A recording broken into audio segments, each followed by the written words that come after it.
we are doing right now is classification of different species, classification of organisms. We are currently dealing with classification under the plant kingdom, and we already know there are 5 further types under which plants are categorized. We've already covered the first one, which was algae, and the second one that we are going to cover in this video is going to be bryophytes. So in the subsequent videos, you can expect to see information given on the third kind of plants, which is pteridophytes. And then the major groups, that is angiosperms. And finally, the fifth one is gymnosperms. So this particular video is going to focus on bryophytes, which is the second subtype under plants.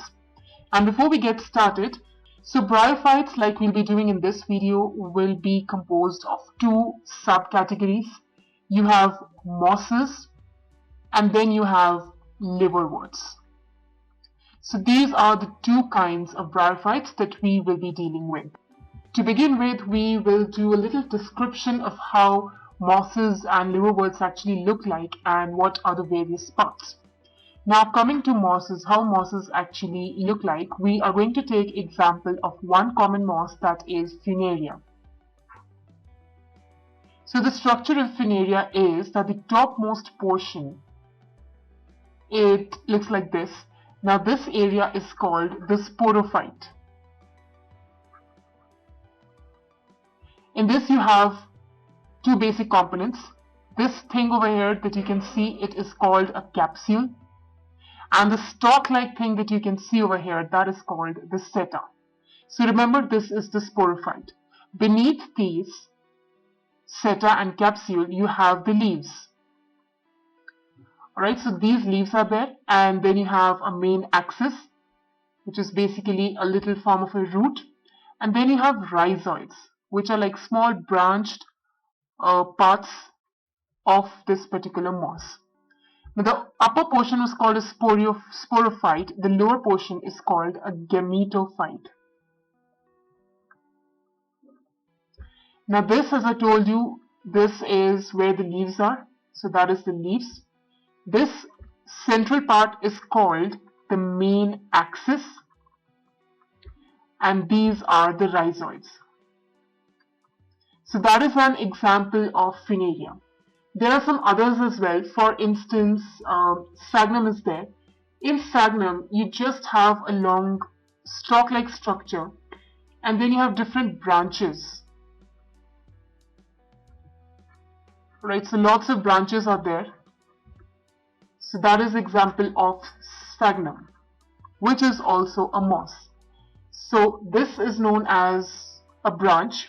There are basically 2 types of branches. The central one, they are a little more thicker. The central branches are known as the archegonial branches. It is an archegonial branch. And the topmost one, it's called the antheridial branch. That looks more like a fern, like a fern's leaf. This is called the antheridial branch. So that is one more example of a moss. We did sphagnum and we did Funaria. Coming to how liverworts look like, so that it's easier for you to recognize a liverwort when you see one. So the example that we are going to take for a liverwort is going to be Marchantia. And in this, we'll be seeing how the female thallus or the female body is a little different from the male body. So what happens in the female is you have this thallus kind of a structure.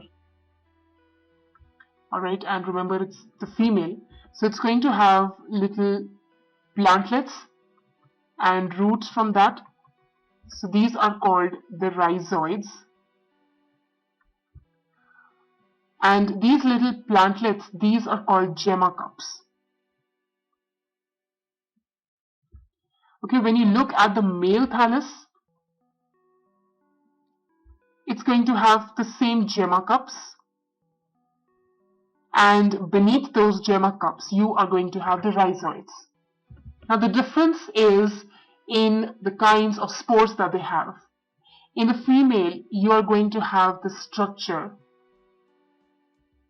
a flower-like structure like a sunflower, very small one, that is known as archegoniophore. Let me spell that again. Archegoniophore. Alright, so those are the correct spellings, and in case of male you will have a similar structure, but it's a little more closed one, a smaller one. This is known as antheridophore.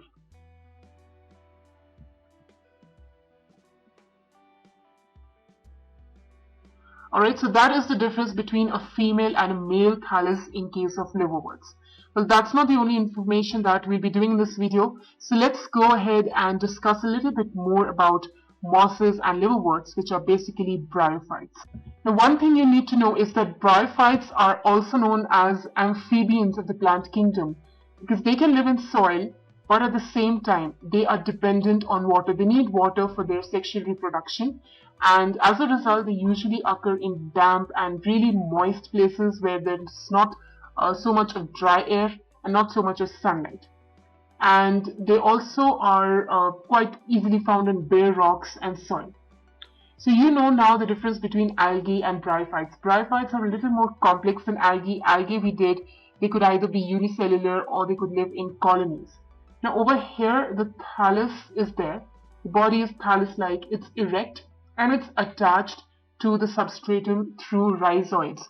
Now these rhizoids that help in attaching them to the strata, they can either be unicellular or they can be multicellular.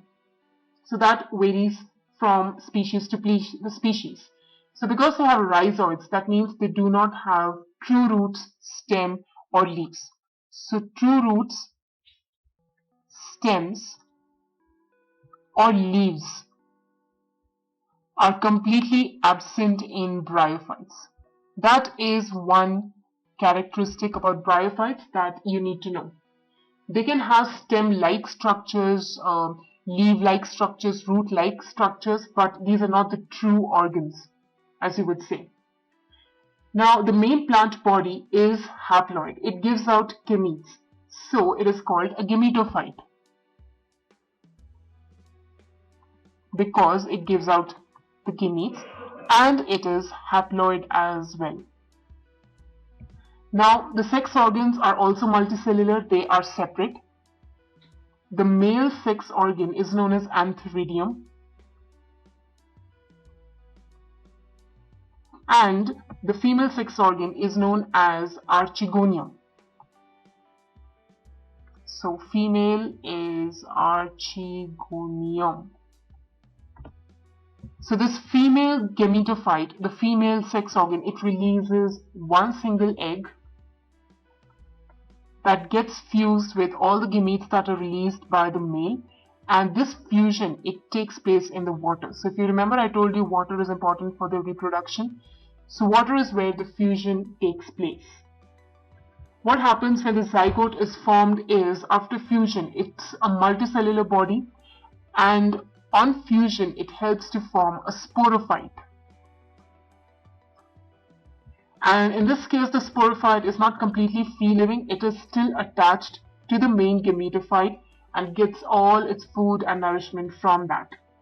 Now, generally, bryophytes are not so important to us humans as economically, but some kinds of mosses, they do give or serve as food for other mammals, birds, and animals. For instance, sphagnum, which is a moss, it gives peat that has been used as fuel, a component of coal. It's also used to pack different kinds of living material for transshipment because they can easily hold water. And one more thing, mosses are the first kinds of organisms who used to colonize rocks, and they are of very big ecological importance. So now we're going to do in detail about the liverworts and the mosses. If you remember, in liverworts we did the male thallus and the female thallus, and there were some specialized cup-like structures called gemmi. And this is in case of liverworts. So gemma over there, now they're green, they're multicellular. These are like small buds that develop in receptacles called gemma cups. And beneath them you have the rhizoids, which are the false roots. Now the gemma become detached. These are the little buds. They get away from the parent body and then they germinate at some other place to form new individuals. What happens during sexual reproduction is that the male and the female sex organs are produced either on the same or on different thalli. So if it's on the different one, then let's suppose this is the female and this is the male. Or in some cases, the female and the male are present on the same main body. And then the sporophyte is there, which has three different areas, that is the foot, the seta and the capsule. So if you remember the structure, this is the capsule, this is the seta, the stalk-like thing. You have the leaves, you have the axis, and then you have the rhizoids. So we did the sporophyte and the gametophyte. So the cell division is through meiosis, and spores are produced within this capsule which is there. These spores further germinate to form free-living gametophytes. So that is how the reproduction takes place in liverworts. Coming to mosses, how does everything take place in mosses? Now the predominant stage of the life cycle of a moss is gametophyte. So that is the biggest one, gametophyte. This has two stages further. The first is called a protonema stage. In this, direct development exists from the spore. It is like a creeper, it's green, it has branches, and lots of filaments are there. And the second stage is called the leafy stage, where lots of secondary buds are created, and lots of upright, slender axes are there. They have spirally arranged leaves. And attachment to the soil is through these rhizoids that are extremely branched, and they are multicellular. In this stage, you have availability of the sex organs. Vegetative reproduction in these mosses is by fragmentation, and budding is there in the secondary protonema. In sexual reproduction, the sex organs are antheridia and archegonia. Antheridia and archegonia. And after fertilization has taken place, again the zygote develops into a sporophyte, which again consists of a foot, a seta, and finally a capsule. The spores are formed after meiosis, and lots of mechanisms are there how these spores are dispersed from one place to another. And a very common example of mosses is funaria and sphagnum. So that is basically everything about bryophytes. They are only of two types, liverworts, and you even have mosses. So I hope this was clear. The major difference between both of them is in case of reproduction and how they look like, the features. The next group, the next subgroup that we have after bryophytes is going to be pteridophytes. So we will begin with that now. Pteridophytes contain two basic subtypes. One is horsetail and the other one is a fern. So horsetails and ferns are the two kinds of pteridophytes. They're used for a lot of medicinal purposes as soil binders, and they're also used for decorative ornamental purpose as well.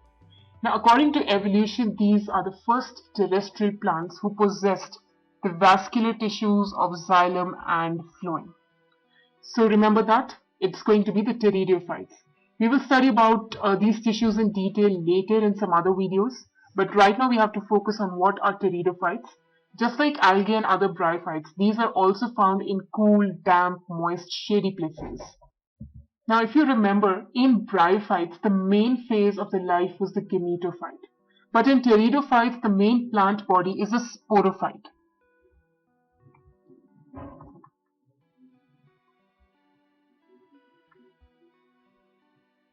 Okay, so the main plant body is a sporophyte. The leaves in pteridophytes can be even small, like in Selaginella, or they can be even large, for example in case of ferns.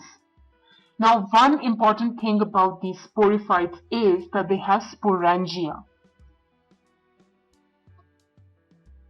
Now these sporangia, they are further having appendages called sporophylls, which are basically extensions of sporangia. In some cases, sporophylls may have some distinct kind of structures called strobili or even cones. For example, in Selaginella. And usually these sporangia, they do what is that they produce spores by cell division in case of meiosis in the spore mother cells.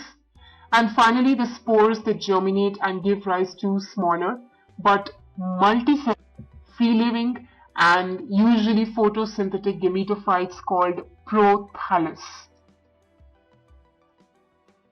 So let's quickly revise. The sporophyte is the dominant phase that has sporangia on top of it, and these sporangia release spores, and these spores give rise to, after germination, they give rise to the prothallus. Now this prothallus is the gametophyte. Now, this gametophyte needs a very damp environment, and because of this, the spread of living pteridophytes is limited and only to certain geographical regions. Now the gametophytes, they are going to bear the male and the female sex organs. The male sex organs are known as antheridia even in this case, and the female sex organs are known as archegonia.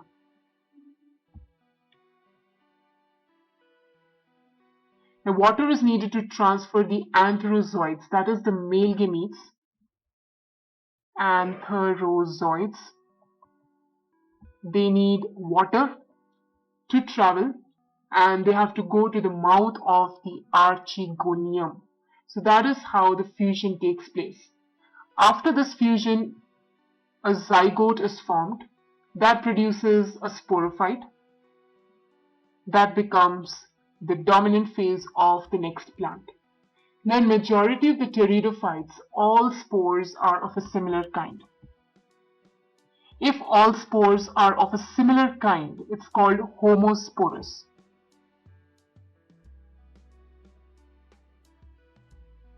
For example, Selaginella.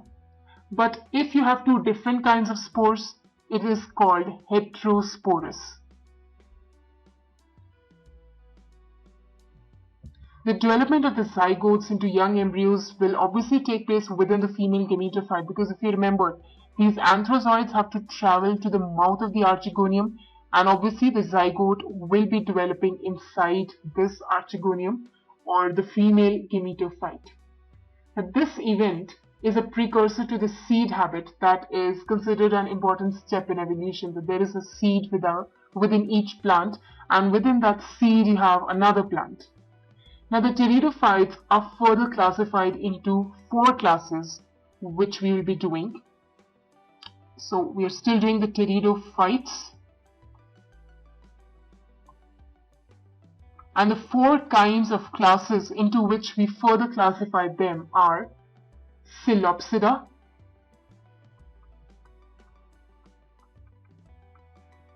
the second one is Lycopsida,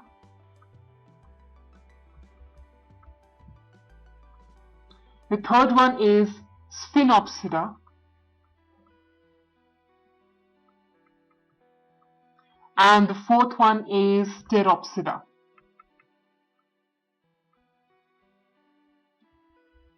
But right now we'll not be going into detail a lot. Just remember that these 4 are the subtypes under pteridophytes. So that is all for pteridophytes, and what we have done in this particular video is bryophytes and pteridophytes. So in the next video we are going to discuss more on gymnosperms and angiosperms. Thank you so much for watching this video.